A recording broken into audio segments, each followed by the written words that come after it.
Hi friends, എല്ലാവർക്കും പുതിയൊരു daily current affairs വീഡിയോയിലേക്ക് സ്വാഗതം. മാർച്ച് 19, 20, 21 പ്രധാന കറണ്ട് അഫേഴ്സ്. നീണ്ട 9 മാസത്തെ ബഹിരാകാശ നിലയത്തിലെ വാസത്തിനു ശേഷം ഭൂമിയിലേക്ക് തിരിച്ചെത്തിയവർ സുനിത വില്യംസ്, ബുച്ച് വിൽമോർ. കൂടുതൽ കാലം ബഹിരാകാശത്ത് കഴിഞ്ഞ രണ്ടാമത്തെ US സഞ്ചാരി സുനിത വില്യംസ് 608 ദിവസം, പെറ്റി വിറ്റ്സൺ 675 ദിവസം. 9 മാസത്തെ ബഹിരാകാശ വാസത്തിനു ശേഷം സുനിത വില്യംസ് തിരിച്ചെത്തിയ പേടകം സ്പേസ് എക്സിന്റെ ക്രൂ ഡ്രാഗൺ ഫ്രീഡം.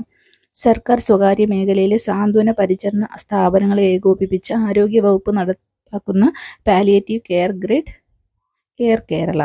സംസ്ഥാന പിന്നാക്ക വിഭാഗ കമ്മീഷൻ ചെയർമാനായി വീണ്ടും കാലാവധി നീട്ടിക്കൊടുത്തത് G ശശിധരൻ.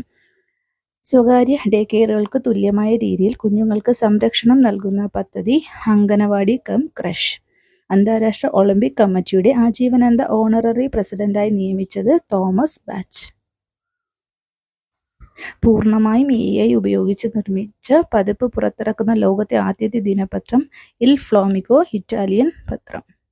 സംസ്ഥാനത്തെ ലഹരി വിപത്തിനെതിരെ കേരള അധ്യാപകർ നടത്തുന്ന പദ്ധതി അധ്യാപക കവചം.